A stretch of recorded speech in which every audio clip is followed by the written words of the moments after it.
Feminism has billions of followers. In fact, over 3 billion followers. That's more followers than most religions ever attracted. But yet feminism will not survive long term. In fact, even ChatGPT predicts the demise of feminism in about 50 years.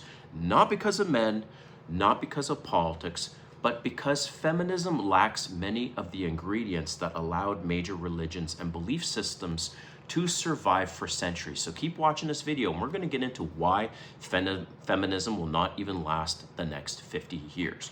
All right, if you're new to my channel, welcome. My name is Kane. I'm the Silver Bachelor. This channel is 100% dedicated to dating advice for older guys and the women that want to understand them. If you haven't subscribed, hit that subscribe button and the notification button because I drop videos every week. Woo! Okay, look, this video is not a bash towards feminism. When feminism first started, hey, great, I'm all for women's rights. However, fast forward many years, feminism does not even look like what it used to and the purpose of what it originally was for. So I'm going to get into this video on why feminism will not even last the next 50 years. And as I mentioned, it's because feminism lacks many of the ingredients that allowed major religions around the world and belief systems to survive for centuries, okay? And don't just take my word for it. I went to ChatGPT just to confirm a few things.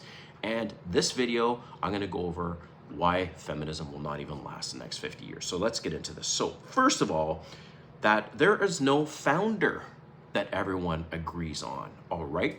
Christianity has Jesus. Judaism has Moses and the other prophets, okay? Islam has Muhammad. Buddhism has Buddha. Jehovah's Witnesses has Charles Russell. Mormons have Joseph Smith. The Church of Scientology has Ron Hubbard. Feminism has no universally accepted founder.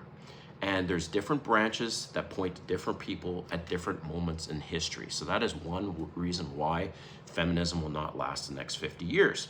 Number two, there's no single sacred text. Christianity has the Bible.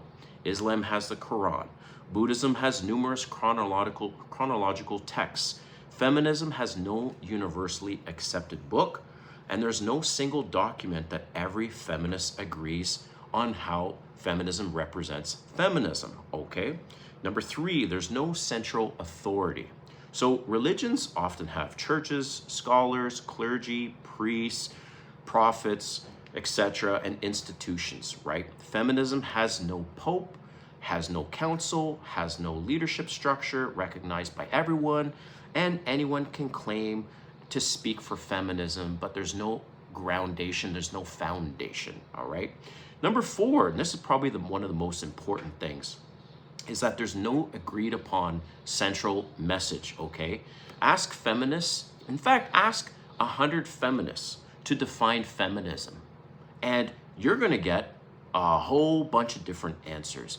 In fact, if you even ask 100 feminists to define what is a woman, they won't even be able to tell you what a woman is.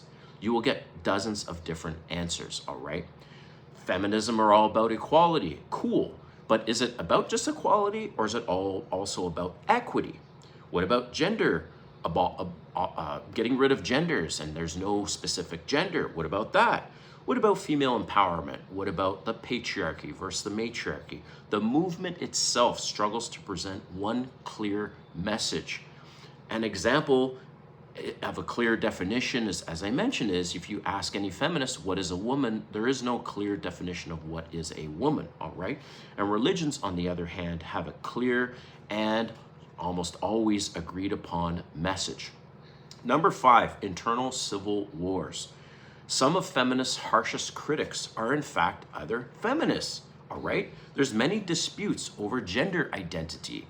There's disputes over trans children. Should trans children be allowed to have surgeries without their parents' consent, for example? I'm from Canada, and in Canada, it is a law that a child, imagine this, your child who's under 18 and you are the legal guardian of that child, but the parent has no right over the child's body to say whether that child can go for surgery, and I know this sounds harsh, but to mutilate themselves because they feel like they are a woman and not a boy, or they are a girl and not a boy, so forth, right? Back and forth.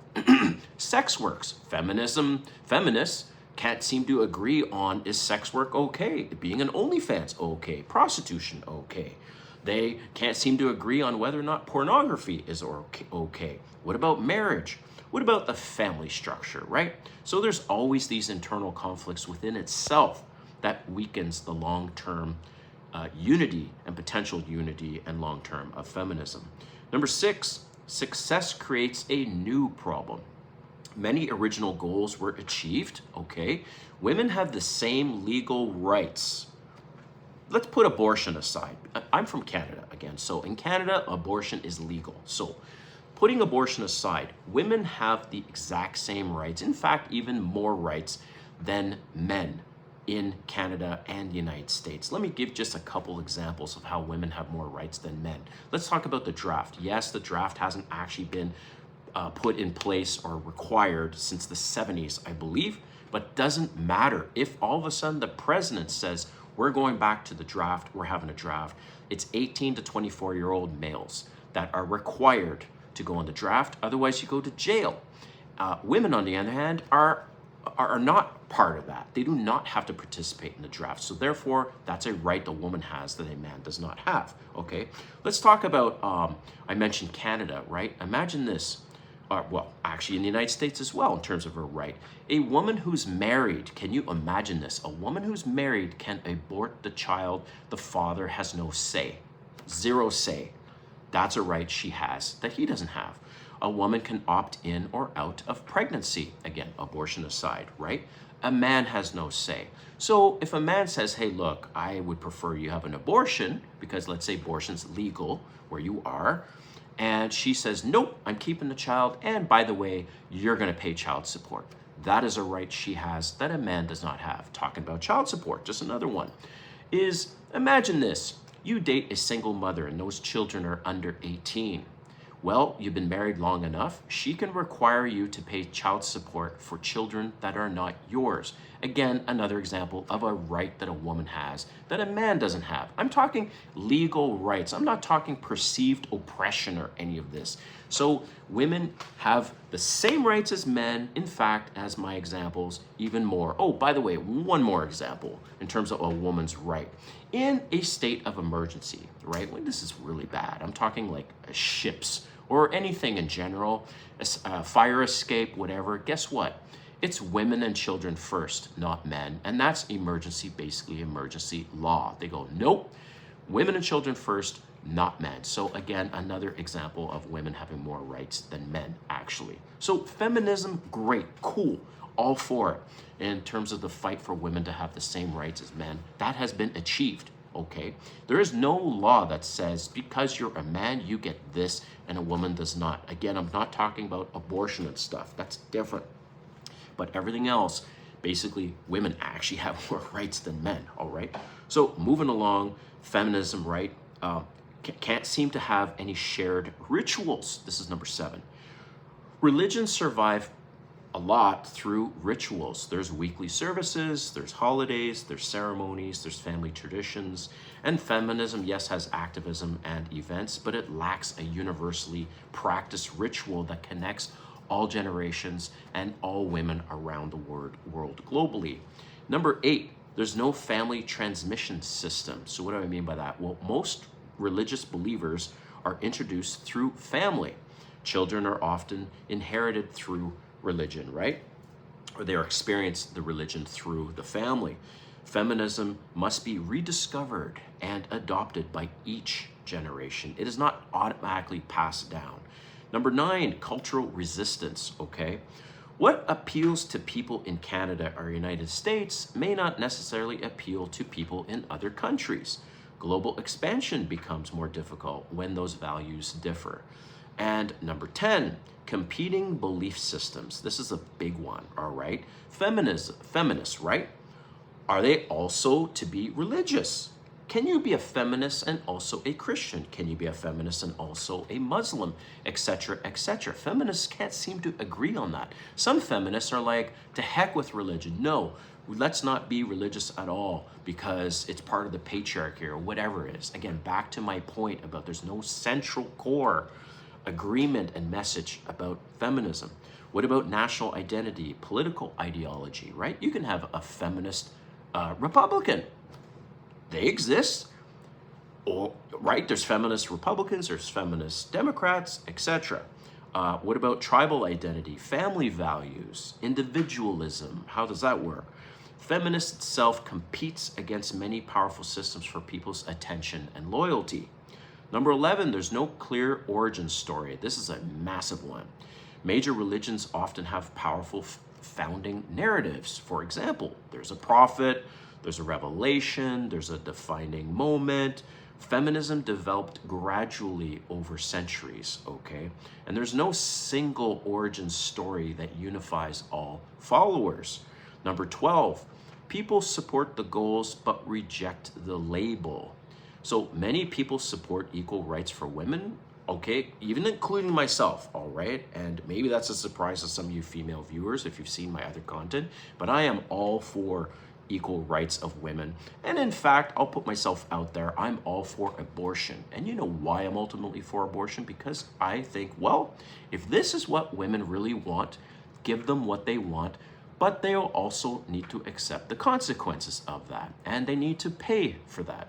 They need to pay for pregnancy, they need to pay for abortion, and ultimately why I'm pro-abortion and pro-free choice is because it's actually better for society for kids to not grow up in single mother households, all right? Because if a child grows up in a single mother household, that child is so much higher. The chances are so much higher of that child being a criminal, having abuse, like drug abuse issues, sexual abuse issues, all kinds of things. The children become an absolute mess in both, by the way, a single father household and a single mother household. So if a woman wants to exercise that choice, great. Also, why I support the right to free choice is because there are so minute few times throughout history, well, recent history, where a woman has an abortion in the third trimester. It basically does not happen. And I just went to ChatGPT, my source of truth for that one. And there's like maybe a few handfuls of cases where the woman decided to abort in the third trimester. It almost never happens. And so give them the choice. It's their body, fine. And then also their consequence, but they need to pay for it. And it ultimately, like I said, is better for society if there's no single children growing up in the world, okay? So also, there's far fewer women identifying as feminists because they don't like the label that's associated with it. So the movement struggles to find its own branding and faces long-term challenges as one of the other things, right, in terms of this. So feminism may continue to influence and will continue to influence politics and culture for decades, but it's on a short leash, maybe maximum 50 years. And especially, as I mentioned, when you compare feminism to other systems and religions that have survived for over thousands of years, why they've survived is because they have a founder, they have sacred texts, they have a central authority, they have shared rituals, they have a universally accepted message, a clear origin story. And so the real question isn't whether feminism is influential today. We can all agree it is. The real question is whether it has the structure to remain influential 50 years, 100 years, 500 years from now. And according to what I think, in my opinion, based on all the things I've mentioned, and as well as ChatGPT, feminism will cease to exist in about 50 years. Hope you liked this video. Drop a comment. We'll see you next time.